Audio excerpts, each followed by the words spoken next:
નમસ્કાર, હું દીપલ. આપ જોઈ રહ્યા છો ગાંધીનગરની સૌપ્રથમ web news channel live Gandhinagar. તો આવો નિહાળીએ આજનું જીવતું ધબકતું ગાંધીનગર લાઈવ ગાંધીનગરની નજરે. ગુજકોસ્ટ પ્રેરિત નિસર્ગ કોમ્યુનિટી સાયન્સ સેન્ટર ગાંધીનગર અને ઇકોલી વેસ્ટ મેનેજમેન્ટ પ્રાઇવેટ લિમિટેડ અમદાવાદના સહયોગથી વેસ્ટ કલેક્શન અભિયાનનું આયોજન કરવામાં આવેલ છે. છેલ્લા 5 વર્ષથી આ અભિયાન ગાંધીનગરમાં ચાલી રહ્યું છે, જેમાં જાગૃત નાગરિકોએ અત્યાર સુધીમાં 35 ટન કરતાં વધુ વેસ્ટ જમા કરાવ્યો છે. ચાલુ વર્ષે પણ દિવાળી નિમિત્તે ઘરની સફાઈ દરમિયાન નીકળતો વેસ્ટ યોગ્ય જગ્યાએ અપાય તે સારું આ વ્યવસ્થા ગોઠવવામાં આવી છે. આપણા રોજિંદા વપરાશમાં બિનઉપયોગી થયેલ અનેક ઇલેક્ટ્રિકલ અને ઇલેક્ટ્રોનિક વસ્તુઓ જેવી કે bulb, CFL, LED, lamps, tube light, television, refrigerator, washing machine, air conditioner, copying machine, electronics typewriter, telex fax machine, playing cordless telephone, cellular phone, answering machine, printer cartridges, જૂના VCR, બગડી ગયેલ speaker વગેરે waste છે. દિવાળી દરમિયાન ઘર અને ઓફિસની સફાઈ દરમિયાન આવો વેસ્ટ નીકળતો હોય છે. નજીવી રકમ માટે આપણે આવો વેસ્ટ ફેરિયાઓને આપી દઈએ છીએ, જેઓ તેમને ઉપયોગી હોય તેવી ચીજ વસ્તુઓ કાઢી લઈ બાકીનો કાટમાળ ગમે ત્યાં ફેંકી દઈ પ્રદૂષણ કરતા હોય છે. ઘરમાંથી નીકળતા આ વેસ્ટમાં ઘણી હેવી મેટલ્સ અને રસાયણો હોય છે, જે જોખમી અને નુકસાનકારક હોય છે. તેથી આ વેસ્ટનું યોગ્ય રીતે વ્યવસ્થાપન થવું જોઈએ. વેસ્ટ કલેક્શન અભિયાન દરમિયાન એકત્રિત થયેલ સામાન સરકાર માન્ય રિસાયકલર દ્વારા જ તેનો યોગ્ય નિકાલ થાય છે. ગાંધીનગરના પર્યાવરણની જાળવણી માટે ગાંધીનગરના નાગરિકોને આ અભિયાનમાં જોડાવવા નમ્ર અપીલ છે. તારીખ 10 ઓક્ટોબર 2025 થી 18 ઓક્ટોબર 2025ના રોજ સમય સવારે 10 વાગ્યાથી સાંજના સવારે 5 વાગ્યા સુધી Nisarg community science centre, block number 61/1, ઘટાઈ, સેક્ટર 23, લગ્નવાડીની બાજુમાં, ગાંધીનગર ખાતે વેસ્ટ સ્વીકારવામાં આવશે અને જમા કરાવેલ વેસ્ટનું નિયમ મુજબ ટોકન વળતર તથા પહોંચ પણ આપવામાં આવશે. નમસ્કાર, હું doctor Anil Patel, managing trustee Nisarg community science centre. Nisarg community science centre છેલ્લા 5 વર્ષથી વેસ્ટ કલેક્શનનું અભિયાન ચલાવે છે. દિવાળીમાં આપણે આપણા ઘરમાંની સાફ સફાઈ કરીએ છીએ ત્યારે એમાંથી ઘણી વખતે ઇલેક્ટ્રિક અને ઇલેક્ટ્રોનિક વેસ્ટ નીકળતો હોય છે, જેમ કે મોબાઈલ ચાર્જર છે, હેડફોન છે, ઘણી બધી વસ્તુઓ છે, TV છે, જૂના VCR છે. તો આ બધી વસ્તુઓનો આપણે પ્રોપર નિકાલ થાય એ બહુ જરૂરી છે, કારણ કે મોટાભાગના ઇલેક્ટ્રોનિક સાધનોની અંદર બેટરી યુઝ થતી હોય છે અને એમાં હેવી મેટલ્સ વધારે વપરાતી હોય છે. જો એને પ્રોપર હેન્ડલ ના કરીએ તો કેન્સર જેવા રોગો થવાની શક્યતાઓ છે. ઘણીવાર આપણે નજીવી કિંમત માટે ફેરિયાઓને આ વસ્તુઓ આપી દેતા હોય છે અને ફેરિયાઓ એમાંથી ઉપયોગી હોય એટલી વસ્તુઓ કાઢી અને બાકીની વસ્તુઓ જે છે એ ગમે ત્યાં ફેંકી દેતા હોય છે, જે અલ્ટિમેટલી કચરો કરતું હોય છે, પ્રદૂષણ કરતા હોય છે. ગુજરાત સરકાર માન્ય ઓથોરાઇઝ રિસાયકલર દ્વારા આપણે આ વેસ્ટ જે છે એ લેતા હોઈએ છીએ. 10 ઓક્ટોબરથી આ અભિયાન શરૂ થયું છે અને 18મી ઓક્ટોબર સુધી આ અભિયાન ચાલવાનું છે. તમારા ઘરની અંદર પણ આવું ઇલેક્ટ્રોનિક કે ઇલેક્ટ્રિકલ કોઈ પણ વેસ્ટ હોય તો સવારે 10 વાગ્યાથી સાંજે 5 વાગ્યા સુધી નિસર્ગ કમ્યુનિટી સાયન્સ સેન્ટર, સેક્ટર 23, લગ્નવાડીની બાજુમાં આપ જમા કરાવી શકો છો. પર્યાવરણની સુરક્ષા માટે, પર્યાવરણના સંરક્ષણ માટે ચાલો આપણે સૌ સાથે મળી વેસ્ટને નિકાલ કરીએ.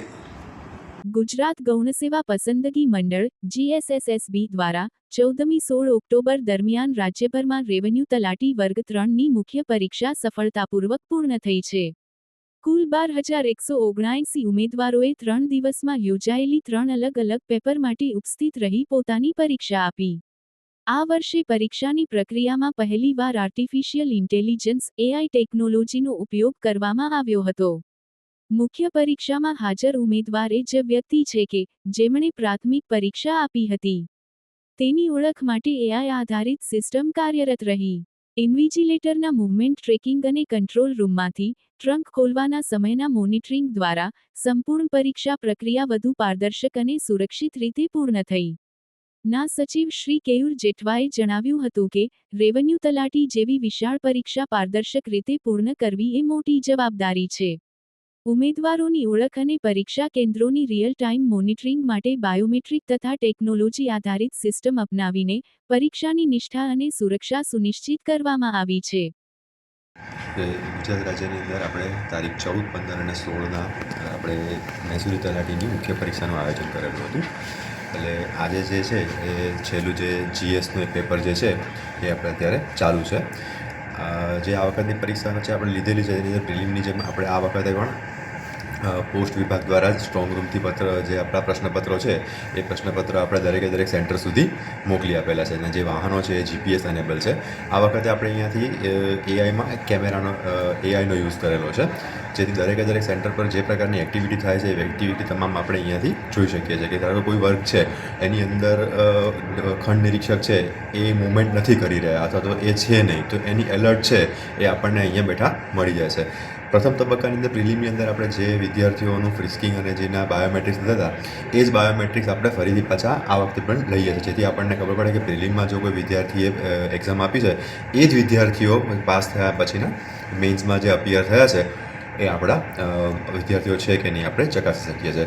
અત્યારે કુલ આપણે અમદાવાદના અને ગાંધીનગરના થઈને એમ કુલ 66 કેન્દ્રની અંદર આપણી જે એક્ઝામ છે એ કન્ડક્ટ થઈ રહી છે. અને જેમાં ગાંધીનગરના 25 કેન્દ્ર અને અમદાવાદ ખાતેના 36 કેન્દ્ર જે છે તેની અંદર અત્યારે હાલ એક્ઝામ છે એ ચાલી રહી છે. 3 થી 6નો જે એક્ઝામનો ટાઈમ છે એ પ્રમાણે એક્ઝામ છે એ સ્મૂથલી જઈ રહી છે અને ક્યાંય કોઈ પ્રકારના પ્રશ્ન અત્યારે ઉત્પન્ન થયા નથી. સર્વ વિદ્યાલય કેળવણી મંડળ દ્વારા સંચાલિત એસજી ઇંગ્લિશ મીડિયમ સ્કૂલમાં ધોરણ 1 થી 8માં દિવાળી પર્વની ઉજવણી કરાઈ. દિવાળી એટલે ઉજાસ અને આનંદનો તહેવાર. તેની ઉજવણીના ભાગરૂપે શાળાના બાળકોએ સુંદર મજાની વિવિધ પ્રકારની રંગોળીઓ બનાવી શાળાને દીવડાઓથી સુશોભિત કરી હતી. તેમજ વિવિધ મીઠાઈઓ સાથે ડિશ ડેકોરેશન કરીને મોઢું મીઠું કરાવ્યું હતું. શાળાના આચાર્યશ્રી તથા શિક્ષકોએ આનંદદાયક સુરક્ષિત દિવાળીની શુભકામનાઓ પાઠવી હતી. ચિલ્ડ્રન્સ રિસર્ચ યુનિવર્સિટી દ્વારા જન્મથી 3 વર્ષના શિશુઓના પરિવારજનો માટે પરિવાર મિલન કાર્યક્રમ આયોજિત કરવામાં આવ્યો હતો. યુનિવર્સિટીના કુલપતિ શ્રી ડોક્ટર ટી.એસ. જોશીની અધ્યક્ષતામાં આયોજિત આ કાર્યક્રમમાં મુખ્ય વક્તા તરીકે પ્રમુખ સ્વામી મેડિકલ કોલેજ કરમસદના બાળરોગ વિશેષજ્ઞ ડોક્ટર નિખિલ ખારોડ ઉપસ્થિત રહ્યા હતા. બાળકના જીવનના પ્રથમ 3 વર્ષ તેના મગજ, ઇન્દ્રિયો, ભાવનાઓ અને સામાજિક કુશળતાઓના વિકાસ માટે અત્યંત મહત્વના ગણાય છે. આ કાર્યક્રમનો મુખ્ય હેતુ માતા-પિતા તથા દાદા-દાદી, નાના-નાનીને શિશુના આરોગ્ય, પોષણ, સંસ્કાર અને સંવેદનાત્મક ઉછેર વિશે જાગૃત કરવાનો હતો. ડોક્ટર નિખિલ ખારોડ દ્વારા શિશુના આરોગ્ય, પોષણ, સ્તનપાન, કાંગારૂ મધરકેર, શિશુ અવસ્થામાં બાળકના મગજનો વિકાસ જેવા વિષયો પર પરિવારજનોને માર્ગદર્શન આપવામાં આવ્યું હતું. સમગ્ર કાર્યક્રમનું આયોજન ટોડલર એજ્યુકેશન વિભાગ દ્વારા કરવામાં આવ્યું હતું. સર્વ વિદ્યાલય કેળવણી મંડળ દ્વારા સંચાલિત એસવી અંગ્રેજી પ્રાઇમરી અને સેકન્ડરી શાળામાં ધોરણ 6ના વિદ્યાર્થીઓને એજ્યુકેશનલ ફિલ્ડ ટ્રીપ અંતર્ગત એગ્રીકલ્ચર રિસર્ચ સેન્ટર ખાતે લઈ જવામાં આવ્યા હતા.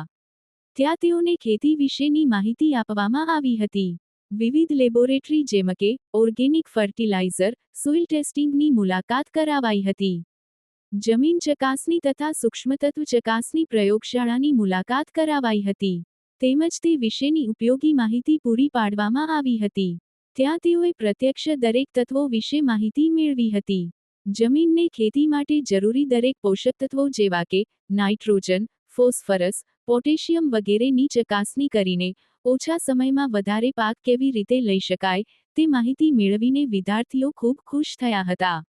વિદ્યાર્થીઓએ ખૂબ જ ઉત્સાહપૂર્વક ભાગ લીધો હતો. તેમજ ખેતી વિશેની, વિવિધ ખાતર વિશેની માહિતી મેળવીને વિદ્યાર્થીઓના જ્ઞાનમાં વધારો થયો હતો. તો દર્શક મિત્રો, આપે અનુભવ્યો ગાંધીનગરનો ધબકાર. આપની આસપાસ બનતી આવી જ ઘટનાઓની જાણકારી અમારા સુધી પહોંચાડવા માટે સ્ક્રીન પર દર્શાવેલ નંબર પર વોટ્સએપ દ્વારા અથવા ઈમેલ આઈડી પર મેલ કરીને આપ અમારો સંપર્ક કરી શકો છો. ધન્યવાદ.